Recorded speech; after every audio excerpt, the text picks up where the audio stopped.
And now, as we celebrate 10 years as a standalone school of education and the achievements of over a century of leadership, I can't think of anyone more qualified to speak to you on behalf of that mission than Mark Shriver.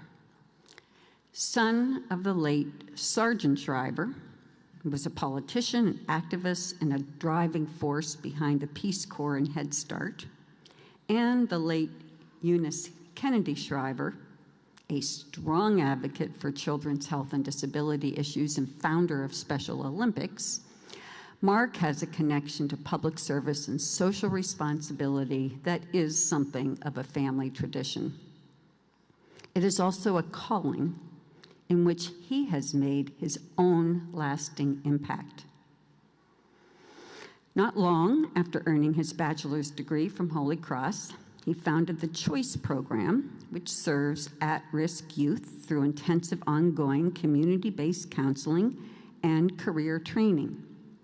Beginning in Baltimore's Cherry Hill neighborhood, the program has expanded to 7 offices throughout Baltimore City, Baltimore County, and Prince George's County, and will soon enter its 3rd decade. In his public service, Mark distinguished himself by serving 2 consecutive terms in the Maryland House of Delegates and earning Outstanding Legislator of the Year. He joined Save the Children in 2003 as vice president, creating the agency's early childhood development, literacy, and health programs in the United States. In the wake of Hurricane Katrina, he launched Save the Children's domestic emergency programs, guiding the organization to national leadership in emergency response and in serving more than 1 million children affected by U.S. disasters. Now, Mark has a role as president of Save the Children and senior vice president for Save the Children Action Network's U.S. program and advocacy. Mark builds bipartisan will and voter support so that every child in our nation would have access to high-quality early learning programs. Please join me in welcoming a man who has shown great perseverance, humility, imagination, and passion in tackling some of the biggest challenges facing our nation's children, our 2017 commencement speaker, Mark Shriver.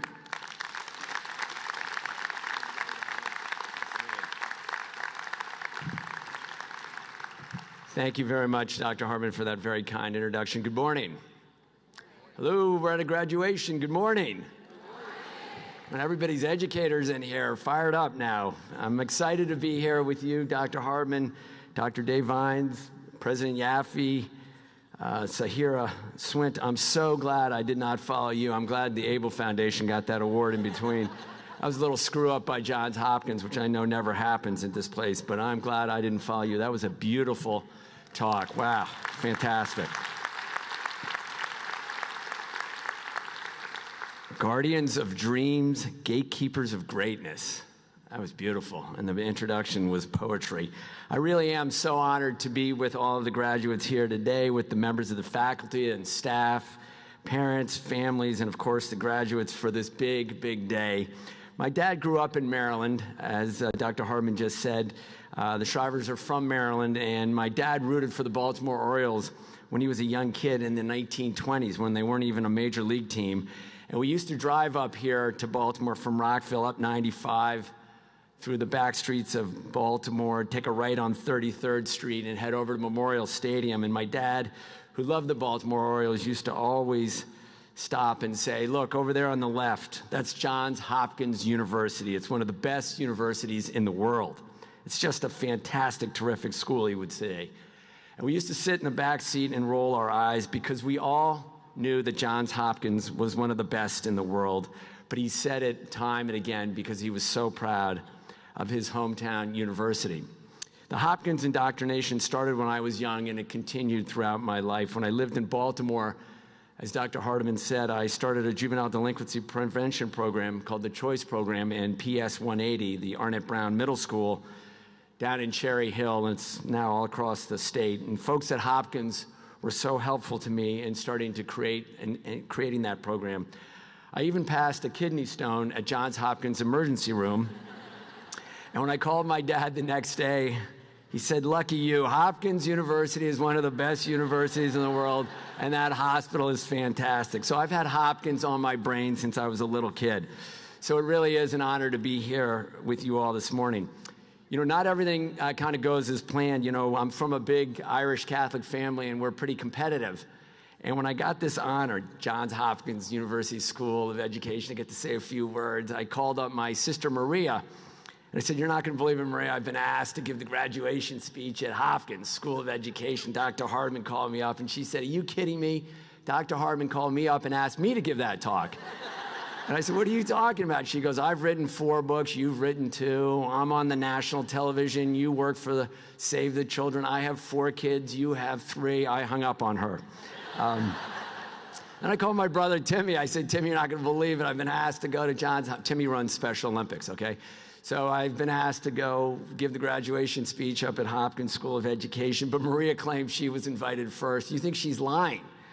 And Timmy said, "I don't know, but I got a message here to call Dr. Hardiman." So I don't know if I was the 3rd Shriver or the 4th or the 5th, but I'm honored to be here. So thank you for having me. Appreciate it. I kind of made that up. A little bit of it anyways. I'll tell you one more story and then I'll say something serious.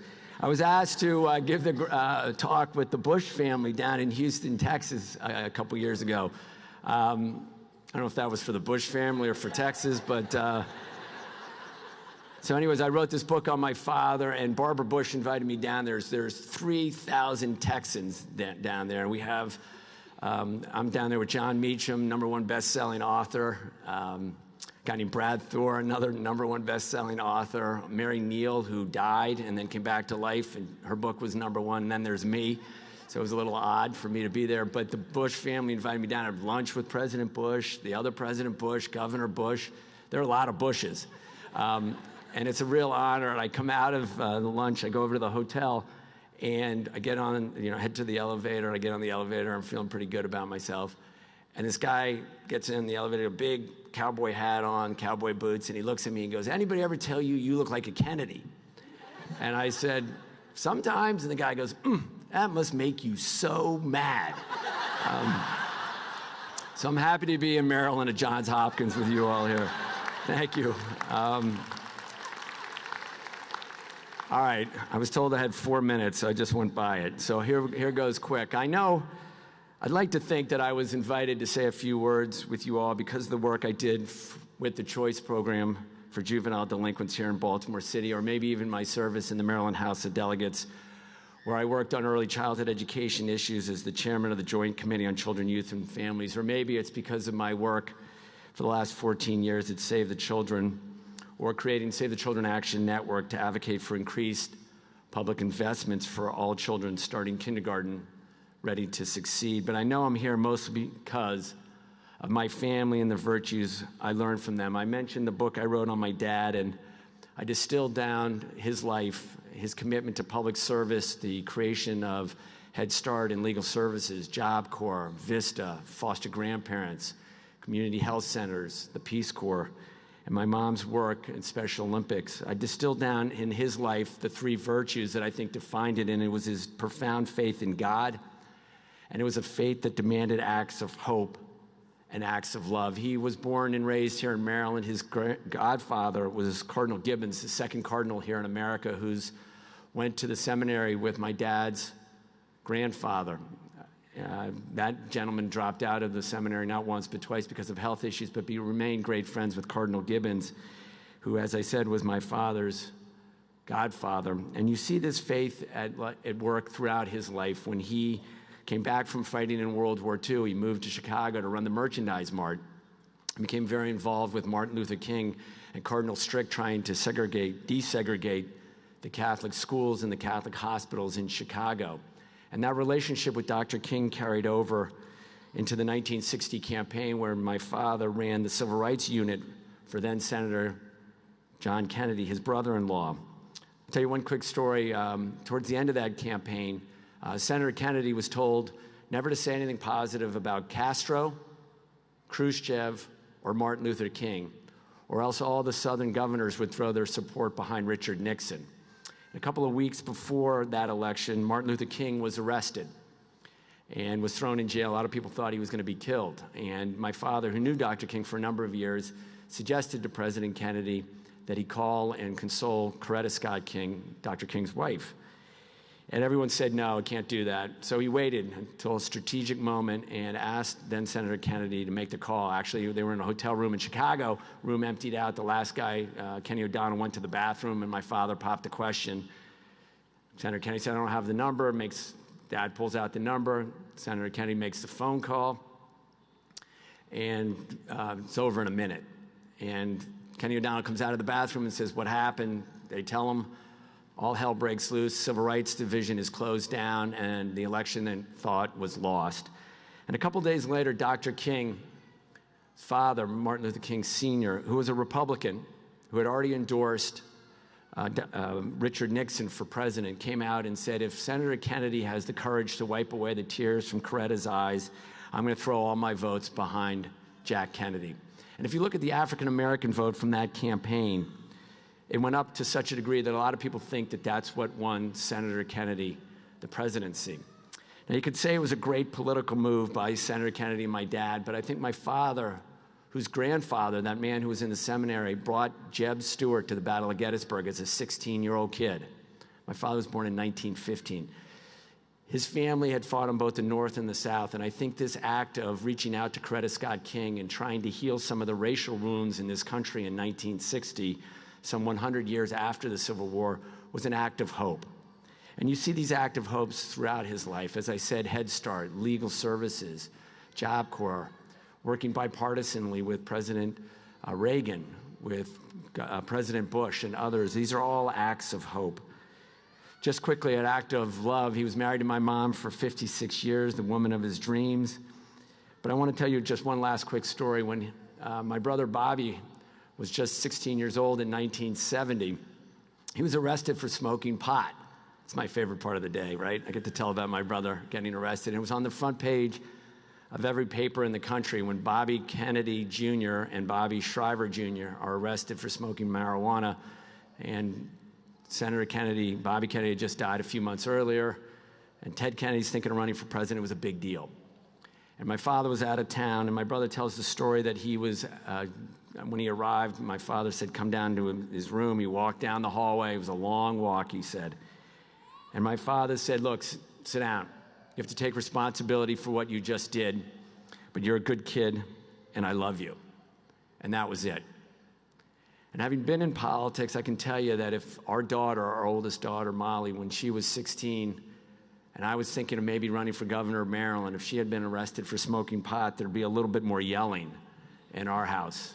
But I think that man, my father, understood that what was really important was that that child, that 16-year-old boy at that vulnerable moment in his life, needed unconditional love. And that's what he gave him. He held him responsible, but he gave him unconditional love. So I'm sure you're wondering what all these stories of faith and hope and love have to do with all of us gathered here in Baltimore this morning. You know, I joked about it at the beginning, but being asked to say a few words made me feel like a big shot. This is Johns Hopkins University. What an honor. But when I sat down to put pen to paper, I struggled. What can I say to really smart people who have dedicated their lives to helping children do better in school, to helping struggling parents and children? What could I say to those who are ensuring that public safety is done in the most thoughtful, compassionate, and effective way possible? And then I thought about my dad and my mom and their commitment to acts of hope and love, be they performed on a worldwide stage or in the quiet of their own home. As corny as it sounds, I think the work that each of you do every day and will continue to do tomorrow and the day after that and well into the future, those are daily acts of hope and love too. Helping parents and grandparents and guardians prepare young children for kindergarten, that is hope and love in action. Teaching elementary school and high school, being a guidance counselor to struggling kids, working with children with intellectual differences, being a merciful and compassionate principal an administrator making sure that our public safety officials are empathetic and effective. Those are acts of hope and love. And what about the people we recognize this morning? What a collection of talent performing daily acts of hope and love. Wendy Osera, educator, leader, and entrepreneur in the District of Columbia and Baltimore, advocating for race and social equality to benefit underrepresented student groups nationally. That is hope and love in action. Chief Hyatt, serving the citizens of Baltimore for 19 years, working collaboratively with law enforcement officers from all around the world. That is hope and love in action. I could go on, but I think you all get the drift. Hope and love, may seem trite. It may seem easy, too soft, or squishy. Some are going to say that I'm wrong, that society doesn't really value your contributions. Look how much they're paid, they'll say. That is what is important. But the naysayers and critics, those who look out only for themselves and only at the bottom line, are absolutely wrong. Look, times are tough. There's chaos and confusion all over the world, including right here in the United States. The economy is fragile, and as a country, we have not invested enough in our teachers and our children and in our public safety officers. These are challenging times indeed, but I want to leave you with a few words that my dad spoke in 1967, another tumultuous time. And I quote, "We need to make a national examination of conscience." Why do we need a national examination of conscience? Because suddenly we Americans seem to be panicking. It's time to stop moaning and wringing our hands. It's true, the country is in a crisis, but we've always been in a crisis, and we ought to thank God that we are, because then we will always have something to test us, like a piece of steel that stays strong precisely because it is enduring great pressure. I am so proud to be in a place filled with people who have endured great pressure, who have sought it out, actually, because they want to make the world a better place. I'm honored to be with a group of people who have struggled to help kids and their families, who have struggled to make us all safer. I'm proud to be with good men and good women who have committed their lives to daily acts of hope and love, to be guardians of dreams, to be gatekeepers of greatness.